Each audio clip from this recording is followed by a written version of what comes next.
Hello बच्चों, कैसे हैं आप लोग। मैं हूं आपकी इंग्लिश ग्रामर एजुकेटर और आज मैं लेके आई हूं आपके लिए इंग्लिश ग्रामर का चैप्टर नंबर 4 द प्रोनाउंस। इस चैप्टर में हम लोग प्रोनाउंस यानी सर्वनाम की बात करने वाले हैं। हम उन शब्दों की बात करने वाले हैं जो नाउन के प्लेस पर यूज होते हैं एक सेंटेंस में।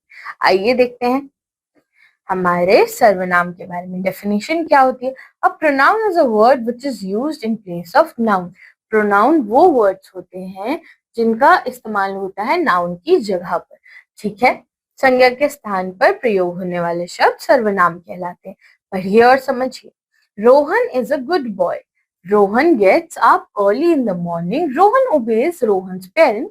Everybody likes Rohan. इन सेंटेंसेस में कुछ तो गलत लग रहा है।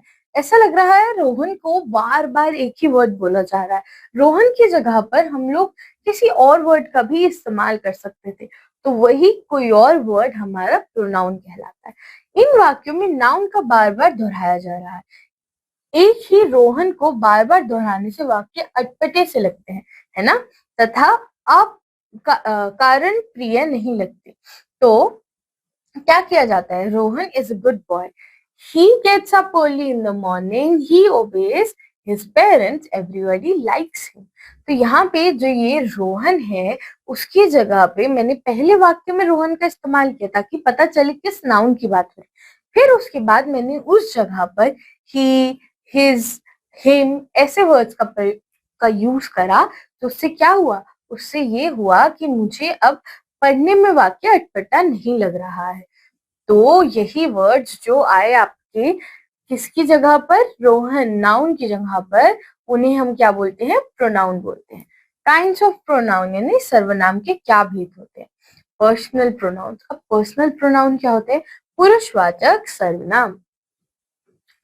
पुरुषवाचक सर्वनाम जो प्रोनाउन बात करने वाले, बात सुनने वाले, जो प्रोनाउन बात करने वाले, बात सुनने वाले, जिसके विषय में बात की जा रही है उसके लिए प्रयोग किए जाते हैं, वे पर्सनल प्रोनाउन कहलाते हैं। अब आपके पर्सनल प्रोनाउन क्या होते हैं, जिसके विषय में बात हो रही है उसके लिए वो प्रयोग किए जाते हैं। बात कहने वाले हो या फिर बात सुनने वाला हो, उसके लिए भी हम पर्सनल प्रोनाउंस का ही इस्तेमाल करते हैं। फर्स्ट पर्सन में होते हैं हमारे पर्सनल प्रोनाउन, सेकंड में और थर्ड में। देखते हैं कि फर्स्ट, सेकंड और थर्ड में कैसे पर्सनल प्रोनाउंस का इस्तेमाल होता है। पर्सनल प्रोनाउन के ये 3 प्रकार होते हैं। ठीक है, किसी बात को कहने, बोलने वाले को फर्स्ट पर्सन कहते हैं। जो बात कह रहा है या बोल रहा है उसे फर्स्ट पर्सन कहते हैं। आई, मी, जैसे मैं बात कर रही हूँ तो मैं फर्स्ट पर्सन हो गई। वी, अस, ये सब क्या है बच्चों, ये सब है आपके फर्स्ट पर्सन। सेकंड पर्सन यानी मध्यम पुरुष।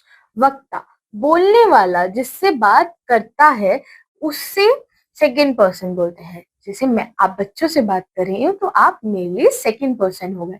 You, yours second person pronoun है। ठीक है, third person pronoun. Third person यानी अन्य पुरुष, जिस जो यहाँ पर नहीं है। जैसे मैं किसी और की बात करूं, जैसे मैं फर्स्ट, आप लोगों को मैंने बताया आप सेकंड हो गए।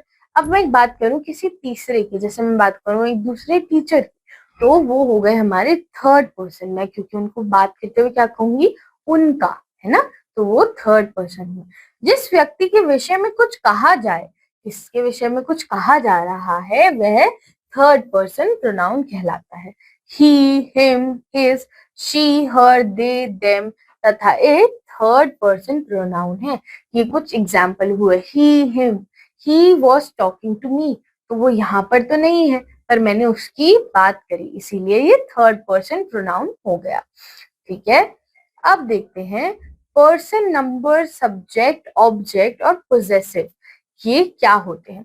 फर्स्ट पर्सन में सिंगुलर और प्लूरल कौन कौन से होंगे। सिंगुलर होगा तो आई यानी मैं और मैंने सब्जेक्ट्स होंगे, और ऑब्जेक्ट्स में मुझको, मुझसे, जब कर्म की बात होगी। और अगर आधिकारिकता की बात हो रही है तो सिंगुलर में माई, माइन, मेरा, अपना, ऐसे शब्दों का प्रयोग किया जाता है। अब अगर यहाँ पे ही प्लूरल हो गया तो क्या होता है, सब्जेक्ट अगर सब्जेक्ट की जगह पे इस्तेमाल करना है तो वी होगा, ऑब्जेक्ट की जगह पे इस्तेमाल करना है तो अस होगा, और अगर आप बात करेंगे पोजेसिव की तो आर और आर्स होगा। ठीक है, ऐसे ही अब देखते हैं सेकंड पर्सन में। यू होता है सिंगुलर के लिए और प्लूरल के लिए भी यू का ही इस्तेमाल होता है, कहाँ, सब्जेक्ट में। फिर ऑब्जेक्ट में भी हम लोग यू का ही इस्तेमाल करते हैं, पर पोजेसिव में यानी किसी की अधिकारिता, किसी चीज को ये बताने की ये उसका है, ये मेरा है, तो उसके लिए हम लोग क्या करते हैं, योर, योर्स, ऐसी चीजों का हम प्रयोग करते हैं, ऐसे शब्दों का प्रयोग होता है। अब थर्ड पर्सन में अगर मुझे सिंगुलर जो है, सिंगुलर सब्जेक्ट रखना है तो ही, शी इस्तेमाल होगा। इट भी इस्तेमाल हो सकता है अगर जो वस्तु है वो निर्जीव है। फिर उसके बाद अगर मेरे को उसका ऑब्जेक्ट की जगह पे इस्तेमाल करना है, हिम, हर और इट का प्रयोग होगा। और फिर उसके बाद अगर किसी चीज पे मुझे अपनी अधिकारिता दिखानी है तो हिज, हर, इट्स का प्रयोग होता है। अब बात करते हैं प्लूरल की। प्लूरल में क्या होता है, दे, वे और उन्हें, देम, अगर हम बात कर रहे हैं उनके ऑब्जेक्ट की जगह पर। और अगर हम वही उनका ये दिखाना चाहें कि उनका अधिकार है किसी चीज पर तो हम देयर बोलते हैं, इट इज देयर होम, हम उनका घर पे अधिकार दिखा रहे हैं इसीलिए। ठीक है, अब देखते हैं डेमोन्स्ट्रेटिव प्रोनाउंस कौन से होते हैं। ठीक है, डेमोन्स्ट्रेटिव प्रोनाउन यानी संकेतवाचक सर्वनाम, जिससे हम किसी के तरफ संकेत करें, पॉइंट आउट करें, वो हमारे डेमोन्स्ट्रेटिव प्रोनाउन होते हैं। जो प्रोनाउन किसी व्यक्ति या वस्तु की ओर संकेत करें, है ना, क्या कर रहे हैं, उनकी तरफ संकेत कर रहे हैं, वो आपके डेमोन्स्ट्रेटिव या संकेतवाचक सर्वनाम कहलाते हैं। ठीक है, ये क्या है, दिस, दैट, दीज, दोस, ये कुछ आपके संकेतवाचक सर्वनाम हुए। इनके एग्जाम्पल क्या होंगे, दिस इज माई पेन, यह मेरा पेन है। फिर उसके पास दैट इज योर होम, मैंने दिखाया कि वो तुम्हारा घर है। दीज आर माई लेटर्स, अब मैं किसी चीज की तरफ संकेत ही तो करूंगी कि ये मेरे लेटर्स हैं, तो ये हो गए हमारे संकेतवाचक।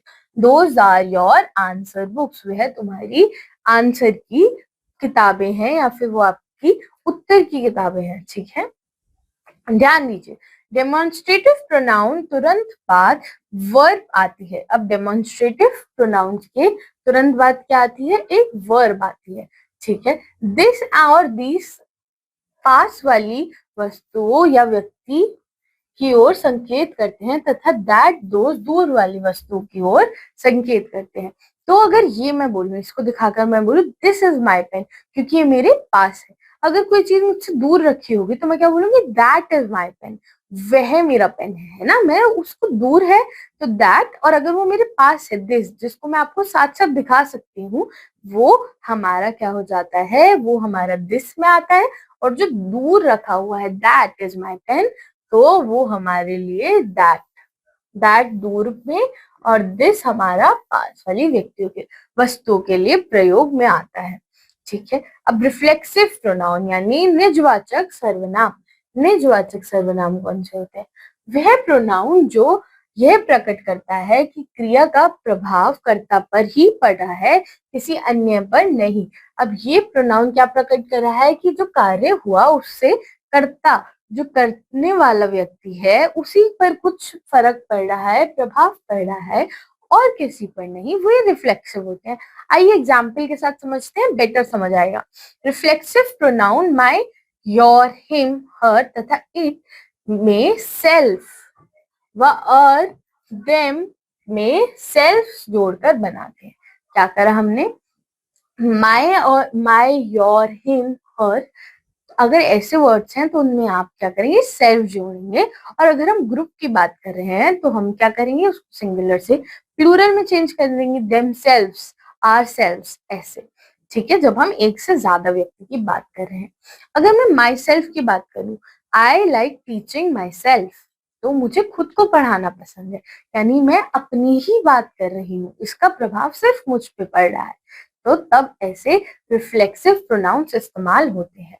एक वचन में क्या एग्जाम्पल्स होंगे, my self, your self, him self, her self, it self, है ना, ये कुछ वर्ड्स हो गए। बहुवचन में कैसे होगा, our self, your self, them self, your self नहीं आएगा, नहीं, योरसेल्फ भी आ सकता है क्योंकि हम उन लोगों की बात कर रहे हैं। इनमें कर्ता हेतु स्वयं का भाव पाया जाता है। ठीक है, तो हमने क्या बोला कि इसमें सिर्फ कर्ता के ऊपर ही प्रभाव पड़ रहा है। Example, the table broke itself, table ने खुद को तोड़ लिया। अब ये कैसे पॉसिबल है? हो सकता है उस पर कुछ वेट हो, है ना। I do my work my self, मैं अपना काम खुद करता हूँ, है ना। तो ये जो आई था करता, उसके ऊपर ही जो काम का प्रभाव है वो पड़ रहा है। He does his work himself, है अपना काम अपने आप करता है।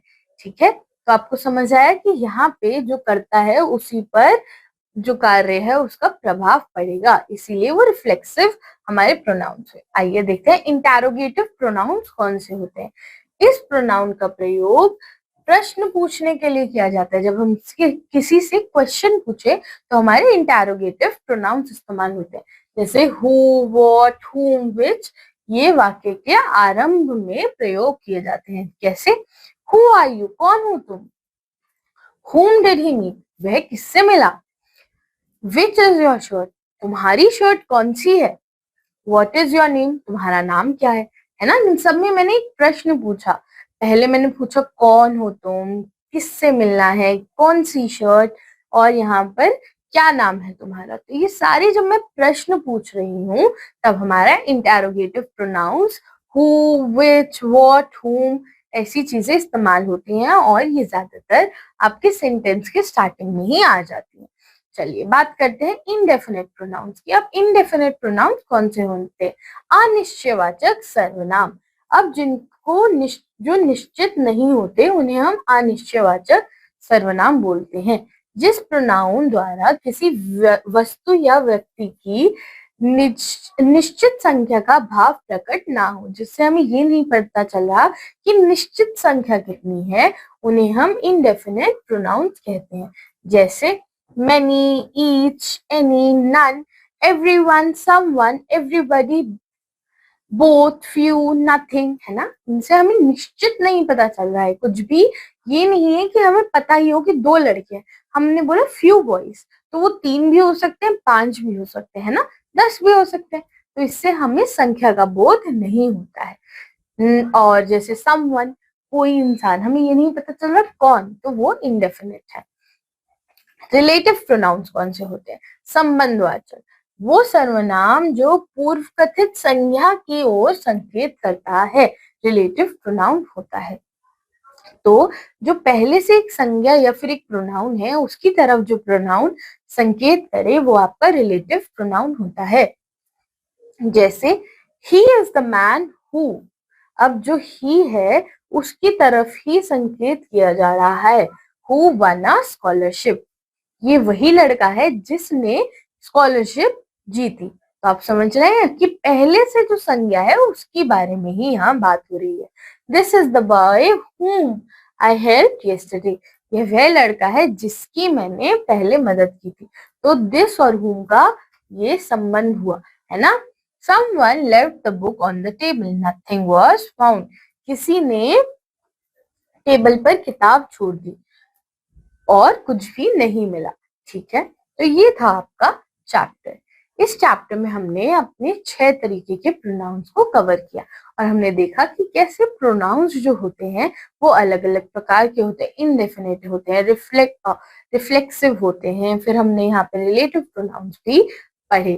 ठीक है, तो अब बच्चों आपको प्रोनाउंस की बहुत अच्छे से प्रैक्टिस करनी है क्योंकि ये बहुत इंपॉर्टेंट टॉपिक है आपका इंग्लिश ग्रामर का। अब मैं आपसे मिलूंगी एक नेक्स्ट वीडियो के साथ, एक नए टॉपिक के साथ। तब तक के लिए आप अपना बहुत अच्छे से ध्यान रखिए, खूब खेलिए और खूब पढ़िए। थैंक यू बच्चों।